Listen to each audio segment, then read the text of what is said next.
મસ્ત મોટો દારૂનો જથ્થો સહિત પિકઅપ વાન સાથે એકને ઝડપી પાડતી ડાઠા પોલીસ સ્ટેશન વિસ્તારમાં ડાઠા પોલીસ ટીમના માણસો હેડ કોન્સ્ટેબલ માયાભાઈ ભાદરકા તથા જયરાજસિંહ રાજેન્દ્રસિંહ ચુડાસમા તથા દિગ્વિજયસિંહ સહદેવસિંહ સરવૈયા તથા વિપુલભાઈ અશોકભાઈ બાંભણિયા તથા નારણભાઈ કરમટિયા પેટ્રોલિંગમાં હતા। તે ડાઠા ગામ વિસ્તારમાં રહેતો રામજી હાદાભાઈ કારેચા પોતાની પિકઅપ બોલેરોમાં ઇંગ્લિશ દારૂનો જથ્થો લાવે છે તેવી ચોક્કસ બાતમીના આધારે ચોક્કસ બાતમીવાળી બોલેરો પિકઅપ ત્યાંથી પસાર થતાં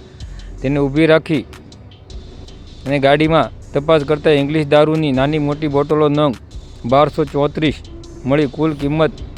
1,50,758 તથા બોલેરો પિકઅપની કિંમત અંદાજિત 3.5 લાખ ગણી કુલ 5,07,58નો મુદ્દામાલ સહિત એક ઈસમને ઝડપી પાડતી ડાઠા પોલીસ ટીમ